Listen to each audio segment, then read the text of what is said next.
ஏங்க ஏங்க ஏங்க இங்கே தான் இருக்கேன், உட்காருங்க. ஆமாம், என்ன அவசரமா ஏதோ என்கிட்ட கேட்கணும் போல வந்திருக்கீங்க? ஆமா, நாளைக்கு ஃபங்க்ஷன் வச்சிருக்கிறேன். நிறைய காஸ்டியூம்ஸுக்கும் பியூட்டி பார்லருக்கும் புக் பண்ணிருக்க போல இருக்கு.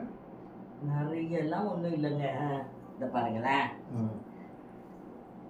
ஹேர் ஸ்டைல் டீசெண்டாக ஒரு சின்ன ஹேர் ஸ்டைல் என்னங்க, அப்புறமா ஜென்டிலாக செட்டில்டாக ஒரு ஃபேஸ், என்னங்க ஃபேஸுக்கு ஒரு மேக்கப், அப்புறமா சாரி வேரிங், இவ்வளோதான் பண்ணியிருக்கேன். இது ஒன்றும் நிறைய பண்ணியிருக்கேன்னு வர சொல்கிறீங்க? நான் எல்லாம் ஏதாவது பண்றேன்னாங்க, ஏதாவது மேக்கப் பிக்சரை பண்றேன்னா. அதாவதுங்க, ஒரு ஃபங்க்ஷன்னா குடும்பத்தில் இருக்கிற லேடிஸுங்க தான் அழகாக பார்க்கறதுக்கு டீசெண்டாக அப்படியே அவங்க பார்க்கறதுக்கு லுக் வைஸ் நல்லா இருந்தால் தான் அந்த ஃபங்க்ஷன் கிராண்டாக இருக்கும். புரியுதுங்களா? அப்போ தானே உங்களுக்கு பெருமையாக இருக்கும், பற்றிய ஒய்ஃப் எவ்வளோ நல்லா இருக்காங்க அப்படின்னு உங்களுக்கு இருக்கணுமா வேணாவா?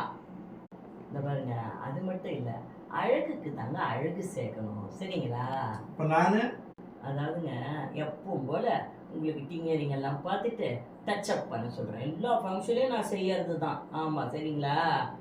நெல்லுக்கு பாயிற தண்ணி கொஞ்சம் புல்லுக்கும் பாயட்டுன்னுலாம் சொல்லிட்டு போறாங்க.